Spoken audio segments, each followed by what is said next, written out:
Assalamualaikum warahmatullahi wabarakatuh. Perkenalkan, nama saya Tria Selvia Sugianto dengan NPM 2351105.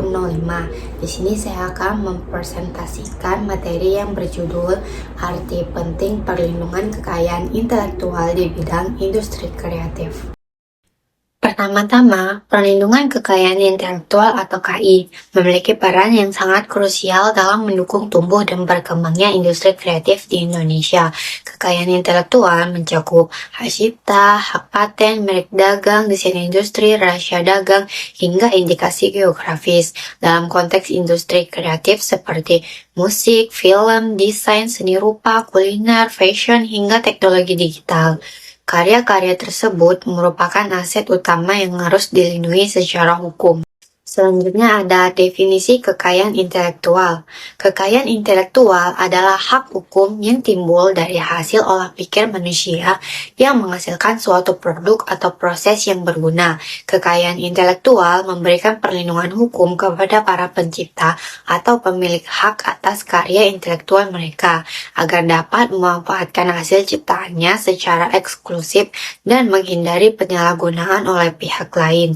Dalam industri kreatif, kekayaan intelektual merupakan aset utama yang mencakup ide, karya seni, desain merek, dan inovasi yang memiliki nilai ekonomi. Selanjutnya ada jenis-jenis kekayaan intelektual. Yang pertama itu ada hak cipta atau copyright. Definisinya adalah hak eksklusif yang diberikan secara otomatis kepada pencipta atas karya orisinalnya di bidang ilmu pengetahuan, seni, dan sastra. Cakupan karyanya itu yang pertama ada musik, lagu, dan lirik, yang kedua ada film dan video, yang ketiga ada buku, naskah, dan puisi, yang keempat ada lukisan, patung, dan desain grafis, yang kelima ada perangkat lunak komputer. Untuk perlindungannya itu sendiri tidak memerlukan pendaftaran untuk mendapatkan hak cipta atau di Indonesia otomatis sejak karya diwujudkan dalam bentuk nyata. Durasi perlindungannya seumur hidup pencipta ditambah 70 tahun setelah kematian. Contoh industri kreatifnya seperti seorang musisi menciptakan lagu dan menjual lisensinya ke platform digital. Hak cipta melindungi agar lagu tersebut tidak digunakan tanpa izin. Yang kedua ada hak terkait atau neighboring rights. Definisinya adalah hak yang melindungi pihak-pihak lain yang berkontribusi dalam penyebaran karya cipta, seperti pelaku pertunjukan atau penyanyi atau aktor. Yang kedua ada produksi rekaman suara, yang ketiga ada lembaga penyiaran. Contoh industri kreatifnya, penyanyi yang menyanyikan lagu ciptaan orang lain berhak atas performa vokalnya. Yang kedua ada stasiun TV yang memiliki hak eksklusif untuk menayangkan sebuah konser atau acara reality show. Yang ketiga ada paten. Definisinya adalah hak eksklusif yang diberikan negara kepada inventor atau invensinya di bidang teknologi yang bersifat baru, mengandung langkah inventif dan dapat diterapkan secara industri. Jenis paten, yang pertama ada paten biasa, itu berlaku 20 tahun. Yang kedua, paten sederhana, itu berlaku 10 tahun. Contoh dalam industri kreatif seperti teknologi animasi 3D terbaru, inovasi software untuk komposisi musik otomatis. Yang terakhir adalah produksi film yang memiliki keunikan teknis tertentu. Yang keempat ada desain industri. Definisinya adalah perlindungan terhadap tampilan visual eksternal suatu produk industri meliputi bentuk, garis, pola, warna, atau kombinasi unsur tersebut. Fungsinya membedakan produk dan memberi nilai estetika. Durasi perlindungannya itu 10 tahun sejak pendaftaran. Contoh industri kreatif adalah yang pertama, desain botol parfum unik. Yang kedua, desain kursi atau furnitur dalam pameran seni. Yang terakhir ada motif kain dan corak fashion.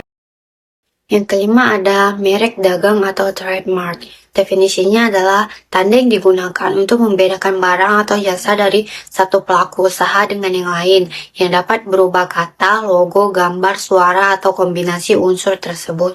Manfaatnya membangun citra dan loyalitas konsumen. Durasi perlindungannya yaitu 10 tahun dan dapat diperpanjang terus-menerus. Contoh industri kreatifnya seperti nama brand fashion seperti Erigo, Tanjo Hyoji. Yang kedua ada logo label musik. Yang ketiga ada tagline iklan dari perusahaan media kreatif. Yang keenam ada rahasia dagang. Definisinya adalah informasi bisnis yang bersifat rahasia bernilai ekonomis dan dijaga kerahasiaannya. Contoh informasi seperti resep makanan, algoritma desain grafis eksklusif, strategi pemasaran film dan konten media. Durasi perlindungannya selama informasi tetap dirahasiakan dan tidak diketahui publik. Yang ketujuh ada indikasi geografis. Definisinya adalah tanda yang menunjukkan asal suatu produk dari wilayah geografis tertentu yang kualitas atau reputasinya ditentukan oleh lingkungan geografis. Contoh industri kreatif seperti tenun endek Bali, batik Pekalongan, kopi Toraja, atau dalam industri kuliner dan branding. Durasi perlindungannya yaitu tidak dibatasi selama ciri khas tetap dipertahankan dan dilindungi. Selanjutnya adalah tantangan dalam perlindungan hak kekayaan intelektual. Perlindungan hak kekayaan intelektual atau HKI bukanlah proses yang mudah dan bebas hambatan. Meski secara hukum telah diatur dan memiliki dasar kuat, pelaksanaan dan efektivitasnya di lapangan menghadapi berbagai tantangan yang bersifat hukum, teknis, sosial, hingga budaya. Di sini saya akan memberikan beberapa tantangannya, yaitu yang pertama, kurangnya kesadaran dan edukasi masyarakat. Deskripsinya yaitu banyak pelaku industri kreatif, khususnya UMKM, belum memahami pentingnya mendaftarkan karya cipta atau produk intelektual mereka ke Direktorat Jenderal Kekayaan Intelektual atau DJKI. Dampaknya yaitu karya tidak didaftarkan sehingga sulit dilindungi secara hukum. Yang kedua, terjadi pembajakan namun tidak bisa ditindak karena tidak ada bukti kepemilikan hukum. Contohnya seperti seorang desainer lokal yang membuat motif batik unik namun tidak mendaftarkan desain tersebut. Akibatnya, pihak lain dapat menjiplak dan menjual desain tersebut secara massal tanpa melanggar hukum secara formal. Yang kedua ada pembajakan dan pelanggaran HKI yang masif. Deskripsinya, di era digital, pelanggaran terhadap hak cipta atau terutama musik, film, desain software sangat mudah dilakukan karena teknologi mempermudah penggandaan dan distribusi ilegal. Dampaknya, kerugian ekonomi yang besar bagi pencipta dan pemegang hak, menurunkan motivasi untuk berkarya karena karya mudah dicuri. Contohnya seperti lagu yang diunggah ke platform streaming tanpa izin atau software bajakan yang dijual bebas. Yang ketiga ada proses administrasi yang rumit dan mahal. Deskripsinya, meskipun pemerintah telah menyederhanakan proses pendaftaran HKI, banyak pelaku kreatif masih menganggap prosedurnya sulit dan biayanya mahal. Dampaknya seperti rendahnya jumlah pendaftaran hak cipta, merek, paten, dan desain industri. Untuk UMKM tersendiri, seharusnya ada fasilitas subsidi atau pendampingan agar pendaftaran bisa lebih mudah dilakukan. Yang keempat, ada penegakan hukum yang lemah. Meskipun hukum HKI sudah ada, penegakannya masih lemah karena kurangnya sumber daya manusia, seperti penyidik, hakim, jaksa yang kompeten di bidang HKI. Yang kedua, proses hukum yang panjang dan berbelit. Dampaknya yaitu pelanggaran sering tidak mendapatkan sanksi tegas sehingga menimbulkan efek jerak yang rendah. Contohnya, banyak kasus pembajakan musik atau film yang tidak ditindak tegas karena kekurangan bukti atau aparat tidak memahami karakteristik pelanggaran HKI. Yang kelima ada globalisasi dan pelanggaran lintas negara. Banyak pelanggaran HKI yang terjadi di lintas negara seperti pencurian desain lokal oleh perusahaan asing. Dampaknya yaitu sulit dilakukan penindakan karena melibatkan yurisdiksi berbeda. Pelaku kreatif lokal dirugikan tetapi tidak tahu harus menuntut kemana. Contohnya, kasus batik Indonesia yang diklaim oleh negara lain dan didaftarkan sebagai hak milik mereka di luar negeri. Selanjutnya, saya akan memberikan kasus nyata seperti sengketa merek Polo versus Polo Player. Perkara ini berawal dari gugatan yang diajukan oleh PT Primajaya Pantes Garment terhadap Mohindar H. di Pengadilan Niaga pada Pengadilan Negeri Jakarta Pusat. Sengketa ini menyangkut merek dagang polo yang telah didaftarkan oleh penggugat sejak tahun 1979 dan digunakan secara konsisten untuk melindungi berbagai jenis pakaian dalam kelas barang 25. Penggugat merasa dirugikan atas pendaftaran merek Polo Player milik tergugat yang dinilai memiliki persamaan pada pokoknya, baik secara tulisan, pengucapan, maupun kesan visual terhadap merek polo milik penggugat. Penggugat menilai bahwa pendaftaran merek polo player oleh tergugat tidak beritikat baik karena menggunakan kata yang sangat identik dengan polo dan hanya menambahkan kata player di belakangnya. Hal ini dinilai bertujuan untuk menumpang popularitas merek polo yang telah dibangun selama bertahun-tahun, yang pada akhirnya bisa menyesatkan dan membingungkan konsumen mengenai asal-usul serta kualitas barang yang ditawarkan. Oleh karena itu, penggugat mengajukan permohonan pembatalan merek polo player yang telah terdaftar dengan nomor 427547. Di sisi lain, tergugat Mohindar HB mengajukan eksepsi bahwa gugatan pembatalan ini telah kadaluarsa, mengacu pada ketentuan pasal 69 ayat 1 Undang-Undang Nomor 15 Tahun 2001 tentang merek, karena merek Polyplayer telah terdaftar sejak tahun 1989 atau sudah lebih dari 5 tahun. Selain itu, tergugat juga berpendapat bahwa gugatan penggugat tidak lengkap karena tidak menyertakan Direktorat Merek sebagai tergugat, padahal lembaga tersebut adalah pihak yang menerbitkan sertifikat merek. Namun, pada 23 April 2002, Pengadilan Niaga menolak eksepsi tergugat dan mengabulkan gugatan penggugat seluruhnya. Pengadilan menyatakan bahwa memang terdapat persamaan pada pokoknya antara merek polo player dengan merek polo, sehingga pendaftaran merek polo player dinyatakan batal beserta segala akibat hukumnya. Tergugat juga dijatuhi kewajiban membayar biaya perkara sebesar 5 juta rupiah. Tergugat kemudian mengajukan kasasi ke Mahkamah Agung dengan alasan pokok yang sama, yakni daluarsa gugatan, ketidaklengkapan pihak tergugat, dan perbedaan antara kedua merek. Namun, Mahkamah Agung dalam putusan kasasi nomor 09K/N/HAKI/2002 tertanggal 7 Agustus 2002 menolak permohonan kasasi tersebut. Majelis Hakim menyatakan bahwa keberatan tergugat tidak dapat diterima karena tidak terdapat kekeliruan dalam penerapan hukum oleh pengadilan sebelumnya.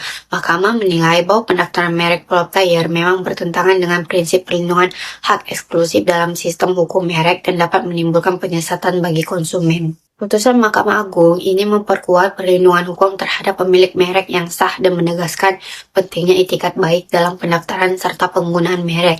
Selain itu, perkara ini menunjukkan bahwa meskipun suatu merek telah lama digunakan, pendaftaran yang menyerupai merek terdaftar lebih dahulu tetap dapat dibatalkan apabila terbukti penyesatan atau menimbulkan persamaan yang merugikan pemilik merek asli.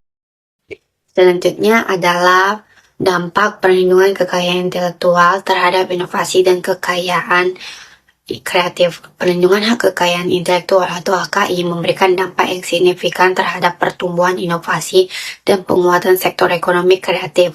HKI bukan hanya melindungi ide atau hasil hak cipta, tetapi juga menciptakan ekosistem ekonomi yang mendorong kreativitas, kompetisi sehat, dan pertumbuhan ekonomi berkelanjutan. Yang pertama ada mendorong inovasi dan kreativitas. Perlindungan hukum atas HKI menciptakan insentif bagi individu dan perusahaan untuk terus menciptakan dan berinovasi, karena hasil kerja mereka tidak akan dengan mudah dibajak atau disalahgunakan. Dengan adanya perlindungan, pencipta merasa aman untuk menampilkan karya baru, meneliti teknologi, atau mengembangkan gaya khas tanpa khawatir diserobot. Contoh, perusahaan startup teknologi seperti Goto atau Ruang Guru mengembangkan sistem berbasis digital atau aplikasi UI atau UX yang dilindungi oleh hak cipta dan paten. Tanpa perlindungan tersebut, ide-ide tersebut bisa dengan mudah dikloning oleh pesaing. Kedua, ada menumbuhkan industri kreatif yang berdaya saing. Perlindungan HKI menjadikan kekayaan kreatif sebagai aset ekonomi yang bernilai tinggi. Produk kreatif seperti musik, film, animasi, desain busana, dan karya seni bisa dijual, dilisensikan, diwaralabakan, atau diinvestasikan. Hal ini membuka peluang bisnis baru, meningkatkan ekspor kreatif, dan memperluas pasar internasional. Contohnya, merek-merek lokal seperti Erigo, Sego Footwear, dan Batik Danar Hadi mampu berkembang pesat karena memiliki perlindungan merek dagang yang kuat, sehingga bisa bersaing di pasar global. Yang ketiga, melindungi pelaku kreatif lokal dan warisan budaya. HKI melindungi identitas budaya, ekspresi tradisional, dan produk lokal dari eksploitasi pihak asing tanpa izin, memberikan penghargaan finansial dan moral kepada seniman, desainer, musisi, penulis, dan inovator. Contohnya, indikasi geografis seperti Kopi Gayo, tenun ikat Sumba, dan batik Pekalongan dilindungi melalui sistem HKI untuk mencegah klaim atau komersialisasi oleh pihak asing. Yang keempat ada mencegah kerugian ekonomi akibat pembajakan. Tanpa perlindungan HKI, negara dan pelaku industri kehilangan potensi miliaran rupiah dari pembajakan, pemalsuan merek, dan pelanggaran hak cipta. Perlindungan hukum memungkinkan tindakan pidana atau perdata terhadap pelaku pelanggaran. Contohnya, pembajakan lagu dan film secara online merugikan industri hiburan. Dengan perlindungan HKI, pemerintah bisa menutup situs ilegal dan menindak pelanggar. Yang kelima ada meningkatkan pendapatan dan lapangan kerja. Perlindungan HKI memungkinkan karya dijadikan sumber pendapatan pasif melalui royalti, lisensi, dan waralaba. Sektor kreatif yang tumbuh akan menciptakan banyak lapangan kerja, baik formal maupun informal di bidang desain, media, musik, dan teknologi. Contohnya seperti seorang penulis buku bisa mendapatkan royalti jangka panjang dari hasil ciptaannya. Demikian pula musisi atau produser film. Selanjutnya saya akan membahas tentang analisis dan rekomendasi.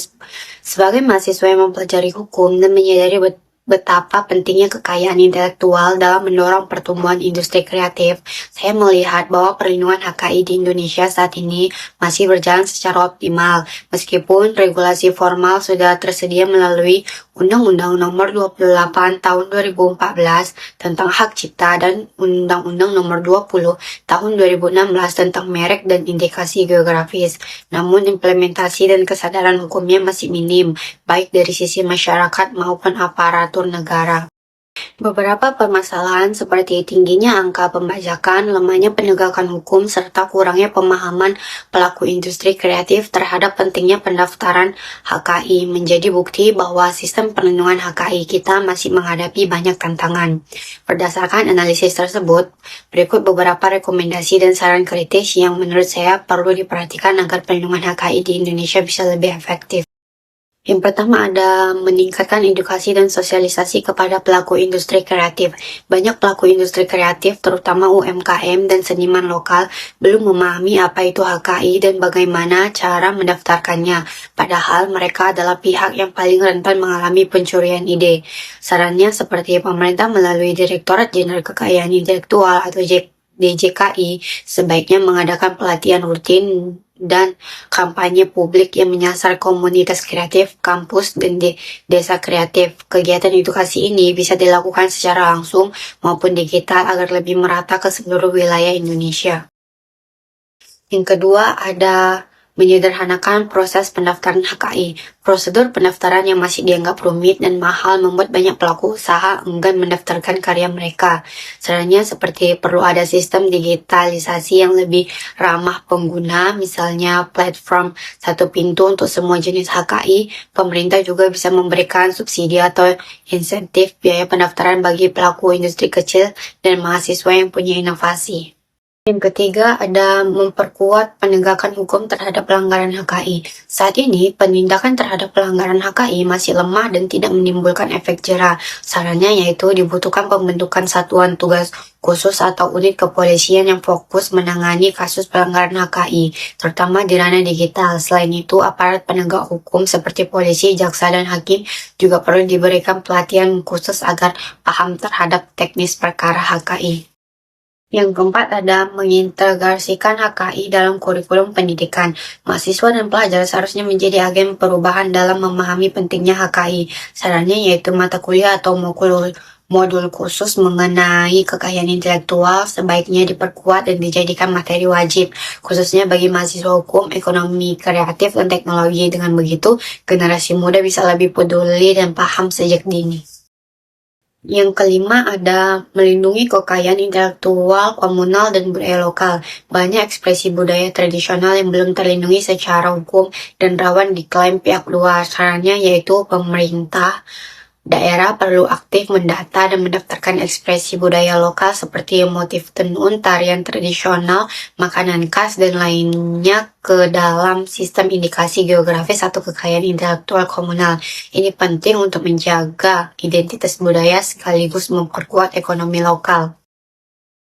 Maka dari itu, perlindungan kekayaan intelektual bukan hanya soal hukum, tetapi juga soal keadilan ekonomi, kreativitas, dan kedaulatan budaya. Tanpa perlindungan yang kuat, para inovator dan kreator di negeri ini akan terus dirugikan, dan industri kreatif sulit berkembang secara optimal. Maka dari itu, kita semua termasuk mahasiswa harus menjadi bagian dari gerakan Sadar HKI, baik melalui pendidikan, advokasi, maupun tindakan nyata dalam mendukung karya anak bangsa. Sekian pemaparan materi dari saya. Jika ada kesalahan kata, mohon dimaafkan. Terima kasih. Assalamualaikum warahmatullahi wabarakatuh.